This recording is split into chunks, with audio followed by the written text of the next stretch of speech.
Filipenses 4:4. Alegrem-se sempre no Senhor. Outra vez vos digo, alegrem-se. Que a moderação de vocês seja conhecida por todos. Perto está o Senhor. Não fiquem preocupados com coisa alguma, mas em tudo sejam conhecidas diante de Deus os pedidos de vocês, pela oração, pela súplica, com ações de graças. E a paz de Deus, que excede todo entendimento, guardará o coração e a mente de vocês em Cristo Jesus. Que texto maravilhoso. Nós vivemos uns momentos de antagonismo no mundo. Nós vamos já voltar para o texto. Quanto mais evoluímos no sentido de sociedade, mais nos tornamos brutais e violentos. Se você parar um pouco e meditar, você vai ver que a brutalidade da violência, ela tem aumentado. Cenas que outrora nós víamos apenas em filmes, agora são escancaradas a nós em guerras, em noticiários. E com o advento do smartphone, onde todas as pessoas têm uma câmera para filmar as situações, essa brutalidade, ela tem crescido assustadoramente. Quanto mais crescemos a nossa capacidade de comunicação, mais nos tornamos solitários. Quanto maior é a nossa capacidade de nos comunicar instantaneamente, porque antes, os mais experientes vão lembrar, que as nossas comunicações eram telefone fixo, era telegrama, eram cartas.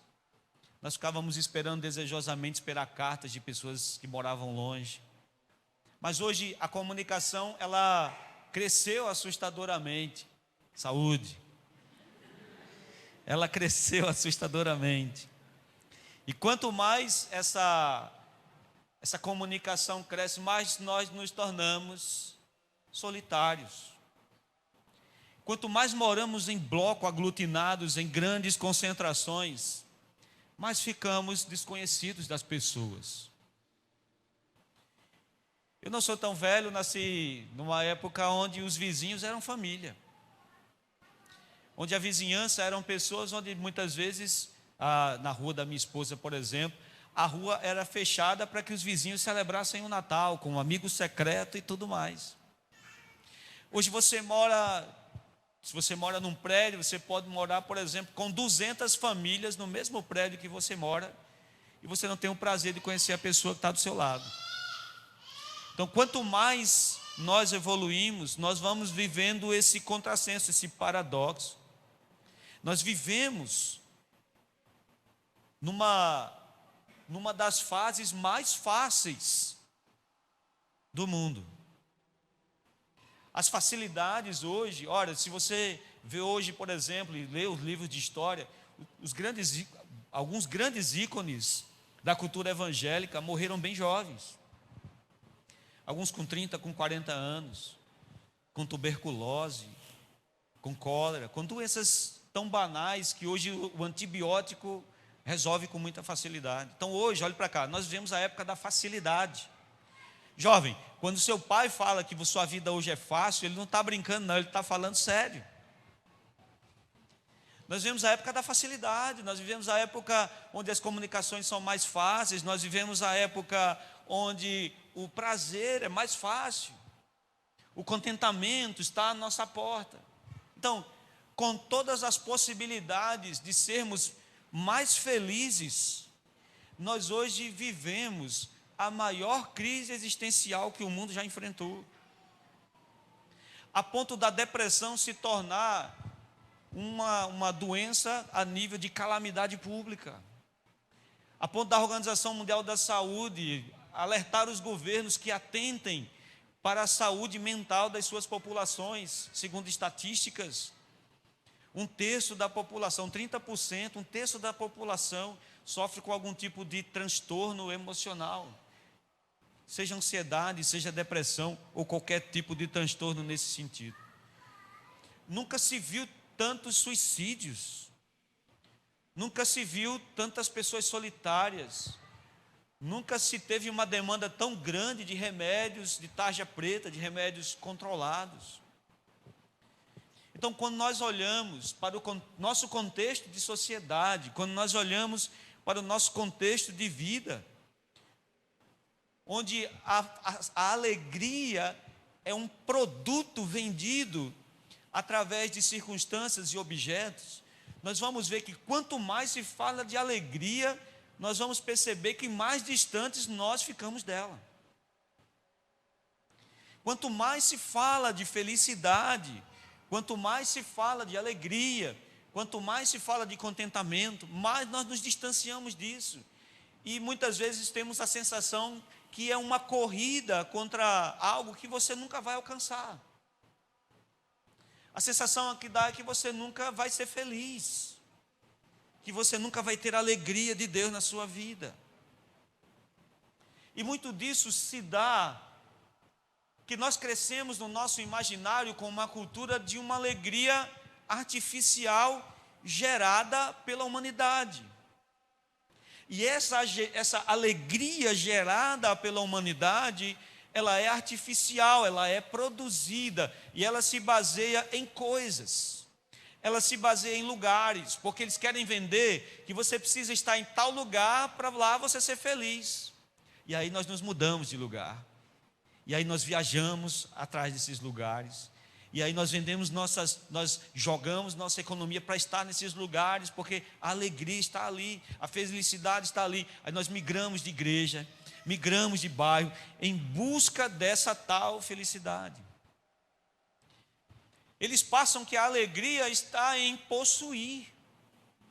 Então nós vamos todos os anos, trocamos os nossos objetos de casa, trocamos as nossas roupas, colocamos objetos muitas vezes supérfluos dentro da nossa casa, bugigangas sem sentido, porque nós compramos, porque as pessoas dizem que se nós comprarmos nós seremos felizes, então nós compramos. Então nós saímos dos shoppings com sacolas e ficamos alegres por alguns minutos, algumas horas, ficamos felizes.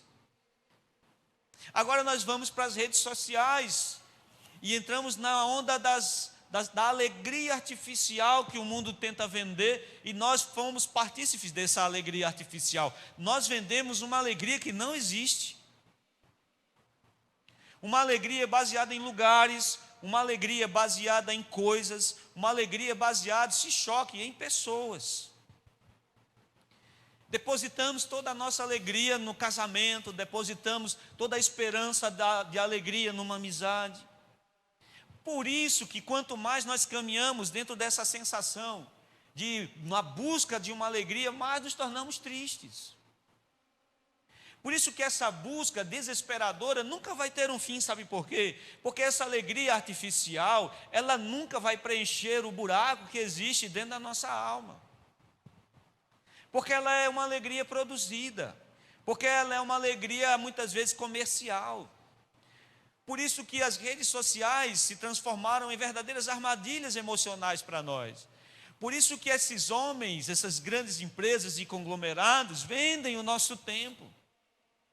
E se você for fazer uma análise de quanto tempo você passa logado, por exemplo, num dia ou numa semana, você vai ter perdido horas preciosas de convivência com pessoas, porque você esteve logado ali, vendo uma falsa felicidade de outras pessoas, ou produzindo uma falsa felicidade que nem mesmo às vezes você tem. Essa alegria secular e mundana se baseia no prazer. Por isso que ela se torna um poço sem fim, porque quanto mais você cava no prazer, mais você necessita de mais. E aí se criam termos sofisticados para isso, né? Vício em dopamina, vício na tela, vício em aquilo outro. Cada vez mais nós vamos substituindo a real alegria, a verdadeira alegria, por uma alegria produzida, por uma alegria superficial, por uma alegria que, irmãos, vai muito além da nossa capacidade de criá-la. Mas a alegria é um estado de gozo e satisfação. A alegria é quando você está satisfeito ou contente e tem um senso de prazer em alguma circunstância ou situação que você está vivendo. Provérbios capítulo 15, no versículo de número 13, o sábio diz: o coração alegre aformoseia o rosto, mas com a tristeza do coração, o espírito se abate. Por isso nós desejamos tanto estarmos alegres. Olhe para cá, porque é um estado pleno de satisfação e prazer. Quando você está alegre, você está num estágio de satisfação e alegria, que se fosse por você, você estaria dessa maneira todos os dias da sua vida. Posso ouvir um amém? Aí você amanhece um dia, você diz: puxa, hoje eu amanheci alegre. E você amanhece o dia e você está pronto para fazer tudo. Quem já experimentou um dia assim, diga amém. Mas tem dia que se você pudesse cavar um buraco e não sair de lá. Hoje, você diz assim: hoje a minha fé, eu digo assim, hoje a minha fé está nos pés. Porque a alegria é um estado transitório. Mas nós gostaríamos sempre de estar felizes, todavia a alegria ela é intermitente. A alegria que nos foi apresentada é uma alegria intermitente, é uma alegria que está bom hoje, está ruim amanhã. Está bom hoje, está ruim amanhã. E o texto que nós lemos faz parte de um contexto de uma carta, que se você ler essa carta fora do contexto, desavisadamente, você vai achar que o autor dessa carta está sentado numa mesa de banquete.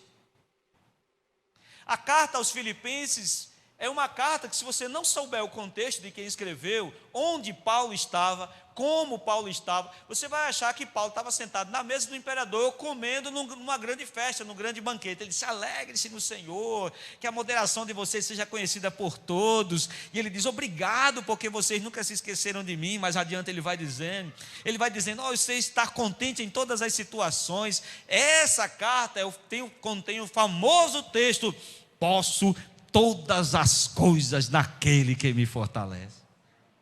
Só que nessa carta o apóstolo Paulo estava preso. É de comum entendimento que Paulo estava preso, sentenciado à morte, numa prisão, na sua casa, uma prisão doméstica, né? Uma prisão domiciliar, já para ser executado, com frio, passando necessidades, no fim da sua carreira cristã. Paulo tinha todas as coisas, todos os elementos necessários para estar depressivo, blasfemando contra Deus ou sendo maledicente na situação em que ele estava. Mas ele escreve a carta que foi apelidada como a carta da alegria. Por quê? Porque Paulo atingiu um nível de felicidade, de contentamento, que a sensação que nós temos é que ele era como uma águia voando acima das circunstâncias e dos problemas. Porque Paulo não blasfemou contra Deus, se ele dedicou toda a sua vida a Deus e no final da sua vida ele está para ser decapitado pelo imperador. Porque Paulo não está reclamando da situação de frio, de fome, de dificuldade que ele está enfrentando. Porque Paulo não está blasfemando. A sensação que tenho quando eu li esse texto é que Paulo era uma águia que estava sobrevoando as nuvens negras da tempestade da vida, e aquelas nuvens não tinham capacidade de afetar o seu senso de conhecimento e pertencimento de Deus. Isso é muito forte, porque a nossa alegria, ela muitas vezes está associada às circunstâncias da nossa vida cotidiana. E eu provo isso a você. Se alguém da nossa casa adoece, a gente fica triste. Se alguma coisa dentro do nosso emprego não dá certo, a gente fica triste. Se um planejamento que a gente fez, por acaso, der errado, adivinhe, a gente fica triste. Nós amanhecemos alguns dias tristes, e algumas vezes as pessoas perguntam: por que você está triste? E você nem sabe explicar o motivo da sua tristeza. Exatamente porque essa alegria artificial que foi criada, que foi incutida dentro do nosso imaginário, tem características ou tem atributos inalcançáveis, e você sempre terá um senso de que nunca alcançará essa alegria. Por isso que você sempre terá falta de alguma coisa. Por isso que mesmo você pleno, você sente falta de alguma coisa. Porque essa alegria artificial, ela foi criada e ela é perpetuada na nossa mente para produzir em nós pessoas consumidoras de coisas, de objetos e de lugares. Quem está me entendendo aí, diz amém.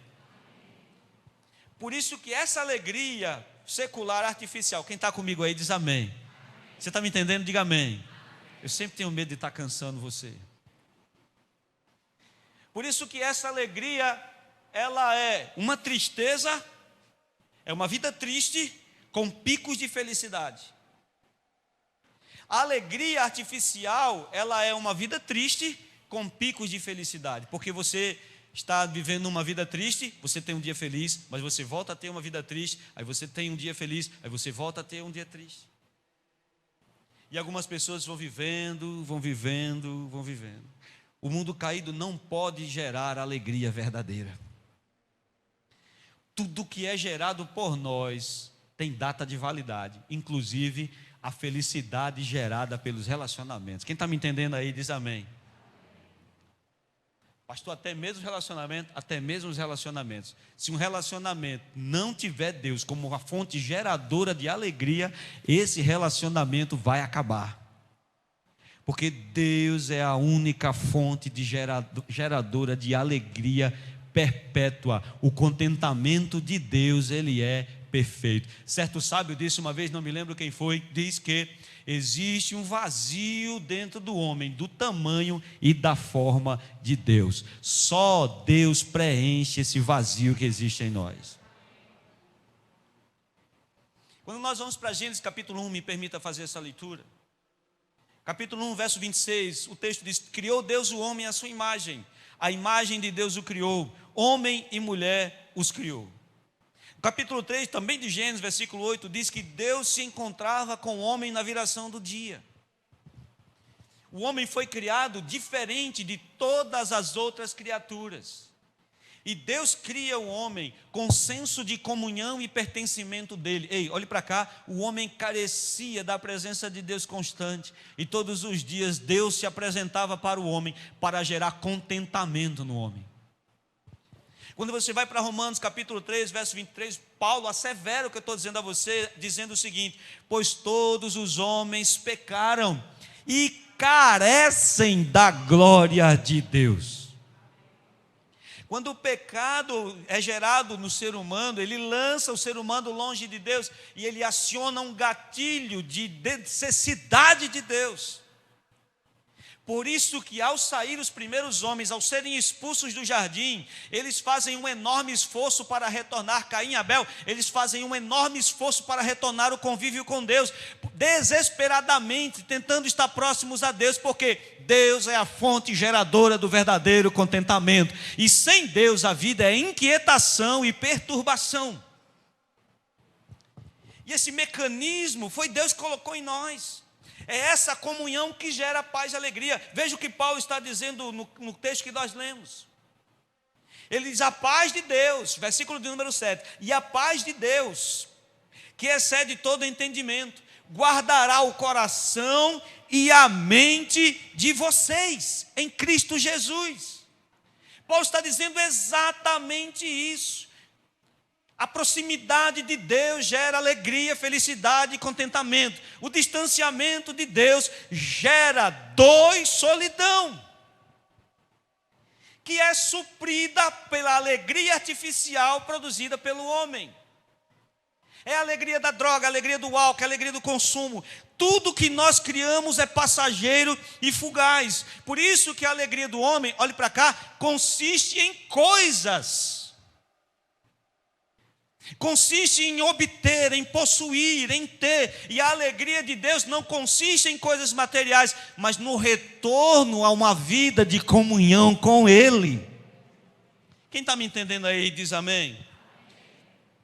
Por isso nós tentamos substituir. E pasmem, nós crentes às vezes tentamos substituir essa alegria gerada pela comunhão no casamento, tendo filhos, nos relacionamentos, no serviço exagerado na igreja. Tem gente que vira rato de igreja, porque acha que estar na igreja constantemente vai gerar esse contentamento, essa felicidade. Não é o muito fazer. A única fonte geradora de alegria real e contentamento é na comunhão com Deus. Se você me entende, diga amém. Por isso que Jesus ele fala em Mateus capítulo 7, a partir do verso 24, a parábola das pessoas que constroem sua vida sobre uma casa, sobre a areia e sobre a rocha. Aqui é o pulo do gato. É aqui. Porque quando você vai para um processo de construção, e aqui, olhe para cá, ele está falando da construção da sua vida. Quando nós construímos a nossa vida, eu estou no auge da minha adolescência, os 46 anos. Eu não posso mais voltar, eu não tenho mais, às vezes Eliane diz que eu sou fatalista, né? Mas eu não tenho mais a margem de manobra de você que tem 16, 17 anos. Você que tem 16, 17 anos tem uma margem de erro maior que a minha. A minha está pequena. Se eu for errar, ei, olhe para cá, eu tenho que errar menos. Porque eu escolhi construir a minha vida sobre um fundamento. Quanto mais nós caminhamos na vida, mais construímos a nossa vida sobre esse fundamento. Imagine você no final da vida perceber que o seu fundamento é a areia. Nós construímos a nossa vida fazendo as escolhas cotidianas do dia a dia. Quem está me entendendo aí diz amém. E esse caminho da construção da casa com alicerce, da construção da casa com areia, é onde você vai depositar a sua felicidade. É onde você vai construir a sua vida. É onde você vai colocar todas as suas fichas na sua confiança. Quem está me entendendo aí diz amém. O que é alegria? Alegria é satisfação plena e constante. E só se encontra alegria constante na presença de Deus, o Todo-Poderoso. Porque Deus nos criou com essa necessidade. Nós passamos uma semana orando aqui. Nós passamos uma semana em uma campanha de oração. Nós tínhamos gotas da graça de Deus em cada dia que nós estivermos aqui. Gotas de graça que Deus distribuiu no nosso meio para alimentar o nosso espírito. E quando nós terminamos essa semana, nós falamos assim: quando é que vai ter outra? Quando é que nós vamos fazer isso de novo?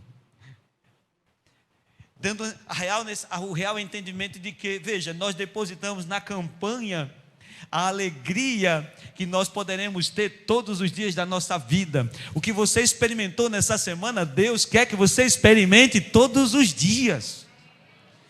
A visitação dEle todos os dias, a comunhão dEle todos os dias, a resposta dEle todos os dias, Ele tratando com você todos os dias, Ele cuidando de você todos os dias. Mas isso é uma escolha. Se Deus é a fonte de todas as coisas, se Deus é a fonte geradora de todas as coisas, eu tenho que buscar em Deus a minha alegria. Se você está me entendendo, diga amém. Como eu falei, Paulo está numa prisão domiciliar, sentenciado à morte. Mas ele deixa claro o motivo pelo qual ele não está abatido. No verso de número 4, ele diz: alegrem-se sempre. Aonde? Aonde? No Senhor. E aqui é interessante que é um imperativo. Ele está dizendo: alegre-se no Senhor. Ele é a fonte geradora de toda alegria. Ele vai dar a você contentamento na vida. Ele vai dar satisfação a você. E você não terá uma alegria intermitente com o Senhor. A sua alegria será retilínea, porque as circunstâncias da vida não afetarão mais você. Isso é um nível de maturidade espiritual que nós temos que buscar. Esse é o nível de espiritualidade que algumas pessoas chamam de inteligência emocional. É o nível de maturidade espiritual que nós temos que ter, no sentido de que reconhecer a soberania de Deus, estar perto de Deus, reconhecer a soberania de Deus, saber que Deus é poderoso e faz absolutamente tudo, e que tudo que Deus faz é para o bem de cada um de nós. Aleluia. Ele não é afetado porque nada externo o atinge. E é essa busca que nós temos que ter. Não esse mimimi que está hoje. Esse caqueado de crente fraco que a gente encontra por aí. Olha, irmão, tem coisa que chega a irritar. Não sei se é porque eu sou de uma geração mais rústica, de um negócio mais puxado. Mas é um mimimi, é um caqueado, não olhou para mim, não falou comigo, não me deu paz, não está comigo. Eu fiz aniversário e não me deu os parabéns. Meu irmão, fica imaginando quando a perseguição começar e os inquisidores começarem a arrancar a sola dos pés dos crentes para eles começarem a dedurar uns aos outros. Quando na Inquisição enfiavam-se espinhos nas unhas dos crentes para que eles entregassem onde estavam os outros. Ei, olhe para cá. A minha alegria, eu amo vocês. Eu falo isso de coração. Eu não vou fazer o coraçãozinho porque vai ficar ridículo. Mas eu amo vocês. Mas eu não posso deixar que o ânimo de vocês me afete.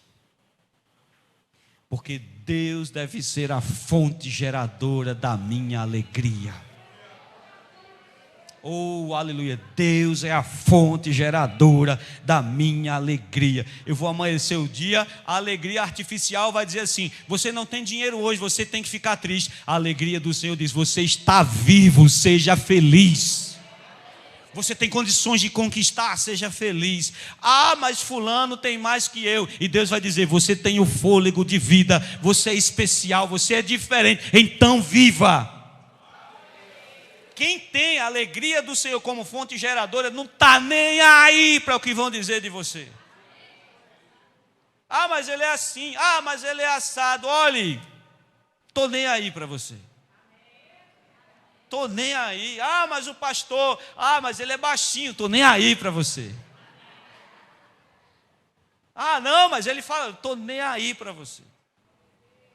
Minha alegria não depende do seu conceito a meu respeito. Eu nunca vou atingir todas as suas expectativas. A minha alegria está no Senhor.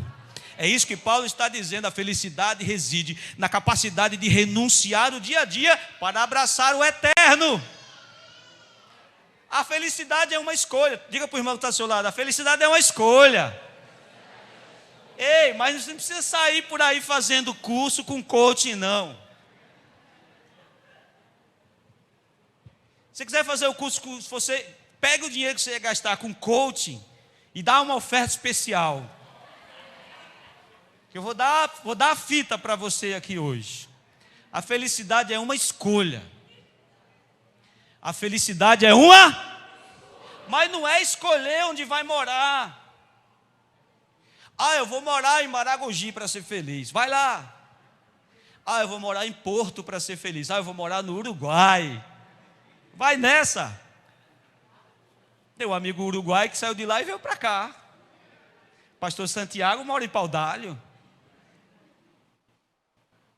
Ah, eu preciso morar na praia para ser feliz. Qual é o seu sonho de felicidade? Ah, uma casa na praia para ser feliz. Vai nessa.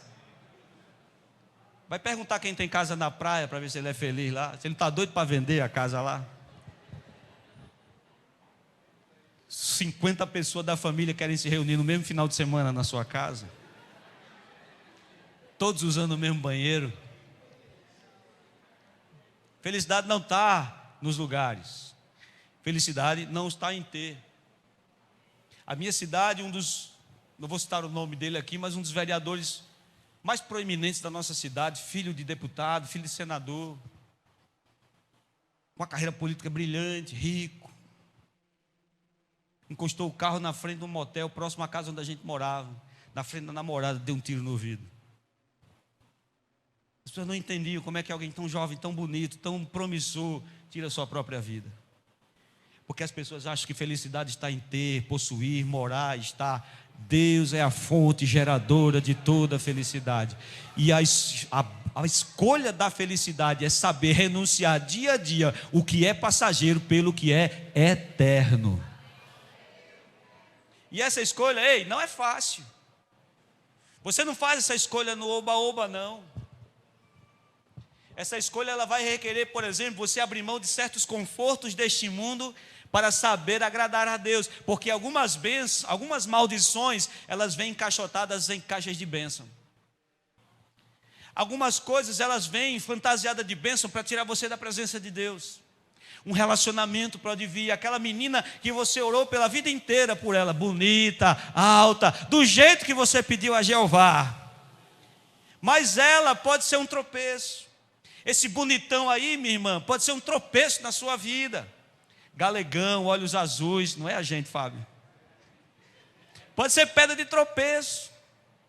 Esse emprego que você vai ganhar 3, 4 vezes mais, mas em consequência vai tirar você do convívio da sua igreja, pode ser pedra de tropeço. A escolha da felicidade, olhe para cá, não está em possuir muitas coisas, mas saber abrir mão dessas coisas em prol da eternidade. Quem faz essa escolha, olhe para cá, se aproxima de Deus, e quando se aproxima de Deus é feliz. Ele pode morar num casebre, ele não pode ter muita coisa. Você vai cruzar o caminho com um bocado de crente aí, meio doido, meio desmiolado, andando de bicicleta, cantando alto para constranger Satanás. E canta alto mesmo. Eu contei aqui uma vez, eu namorava com a Eliana ainda, nós não éramos crentes ainda, e tinha um atribulado, tinha um irmão, era atribulado na época. Tinha um irmão que passava incomodando, era uma bênção esse irmão. A gente querendo namorar e o irmão passando sempre na frente. Teve um dia que ele vinha numa bicicleta, sabe o esgoto no calçamento, fica aquela lascazinha que é danado para estourar pneu de bicicleta e derrubar, né? E lá vem um irmãozinho, ele brum. Aí eu e a Eliane ficamos esperando ele praguejar e amaldiçoar. O crente agora vai dizer alguma coisa. Glória a Deus! Nazareno, está atribulado, vai dar glória a Deus, todo arrebentado no chão. Você não tira isso de mim não, Satanás, Deus é bom para mim. Ficava abençoado. É alegre. É alegre. É alegre. Aleluia, diga glória a Deus. Ah, pastor, o senhor está querendo dizer uma das épocas nossas mais felizes, que a gente ri muito, é a época que a gente não tinha nada. Nada. Bicicletinha, quebrando os raios da bicicleta, caindo na corrente, chegando na igreja com as mãos tudo pretas de graxa, de botarga. Aí Deus nos fez progredir. O pai dela comprou uma motinha que tinha um óleozinho, aquela motinha que faz uma zoada, uma fumaça, parecia um fumacê. E a gente ia rindo, eu dizia ela, prenda o cabelo, minha filha, porque se você chegar lá com o cabelo solto. Chegávamos em casa, naftalina espalhado pela casa inteira, senão a barata levava os meninos. Nós rimos disso hoje. Não, eu tenho que ser rico para ser feliz. Ei, olhe para cá, tudo o que você precisa para ser feliz, Deus já colocou dentro de você. Por isso que ele diz aqui, veja o que Paulo diz, que a moderação de vocês seja conhecida por todos. Nós somos felizes. As coisas não são do jeito que nós queremos, as coisas acontecem às vezes de maneira que foge ao nosso controle, mas nós somos felizes, porque Deus é o nosso Senhor, nós nos aproximamos dEle, Ele é a fonte geradora da nossa alegria. Mas às vezes nós insistimos em procurar essa alegria em outras coisas. Lucas capítulo 15, a partir do verso 11, o texto faz, dentro do contexto que nós estamos falando, algo muito incrível. O texto diz que um homem tinha 2 filhos, Jesus conta a história deles. Eles estavam em casa, no cuidado do pai, mas olhe para cá, ele achava que a felicidade consistia em estar distante do pai e viver os prazeres. É a famosa parábola do filho pródigo. Ele achava que para ser feliz, ele precisava viver os prazeres que as pessoas falavam para ele. Ele achava que a felicidade, na verdade, estava longe do pai, mas olhe para cá, só há felicidade perto do pai. Eu quero dizer isso a você, meu amigo, que chegou aqui ansioso, que está cansado de enfrentar as crises de melancolia na sua vida. Você procurou no lugar errado, você procurou nas circunstâncias erradas, ensinaram errado para você. A verdadeira alegria e contentamento e a satisfação de viver dia a dia está em Deus. Deus é a fonte geradora da sua alegria. Não importa o que você tenha. Podem ter deixado você, podem ter traído você, você pode estar todo ferido aí, mas saiba de uma coisa, Deus será a sua alegria, se você decidir escolher Ele como seu Senhor.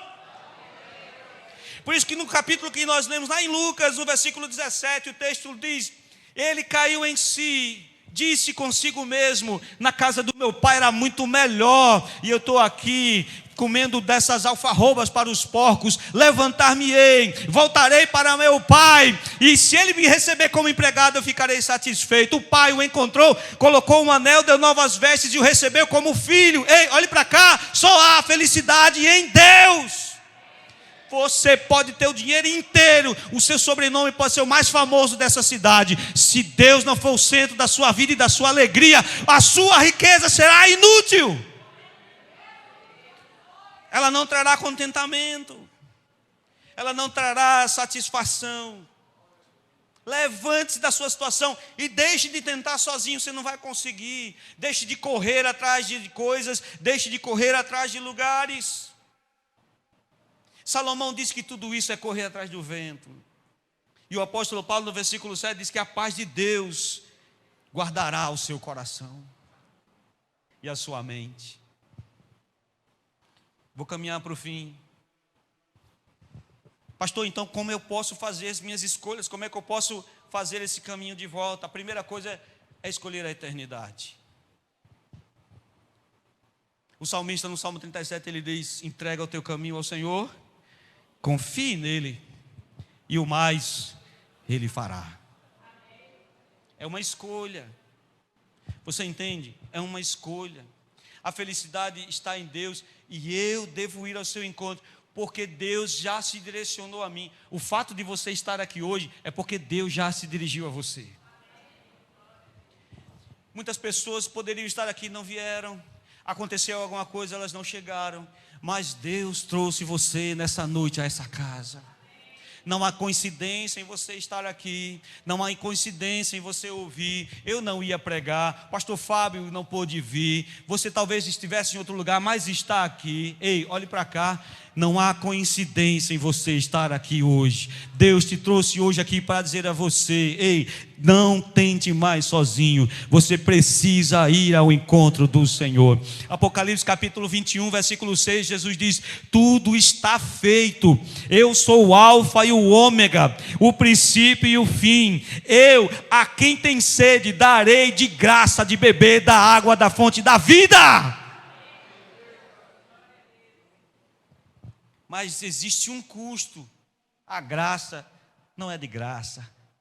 Ela é oferecida de graça, mas ela tem um custo para nós: escolher o que é eterno. Você só vai se aproximar de Deus se você abandonar a vida pecaminosa. Se alguém disser a você que Deus te aceita desse jeito, você vai ficar desse jeito, está mentindo para você. E eu não vim aqui para mentir para você, eu vim aqui para ser profeta de Deus para a sua vida.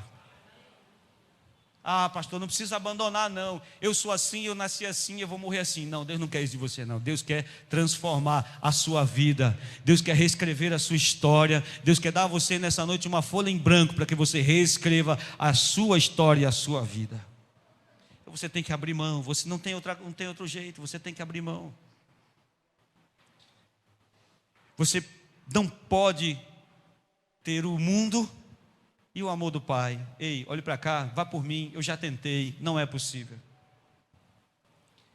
Eu vivi uma época da minha vida que eu achava que dava para satisfazer a Deus no domingo de manhã e no domingo à noite fazer todas as coisas que eu desejava, que eu queria.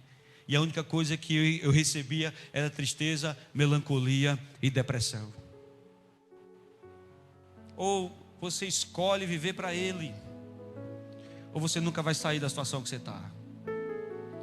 Ou você decide, hoje, numa decisão sua, uma resolução no seu coração, dizer assim: eu quero Deus. Não importa o que aconteça, eu quero Deus. Eu quero viver para Ele, eu quero ser dEle, eu quero caminhar com Ele. Senhor, se Tu podes me receber, me recebe aí, eu sou Teu. Porque Deus e o mundo estão em posições antagônicas. Quando você escolhe um, você dá as costas para o outro. Isso para Deus é inegociável. Hoje, o Senhor pode te encher de alegria. O Senhor irá encher você de alegria. Porque a alegria do Senhor não depende de coisas, não depende de pessoas. só depende do seu coração desejar. Hoje Ele vai encher você de alegria. Hoje o Senhor nos visita nesse lugar, dizendo: eu sou a sua paz. As coisas estão fugindo do controle, mas eu sou a sua paz. Eu sou a sua alegria. Eu sou a sua salvação. Eu sou a sua provisão.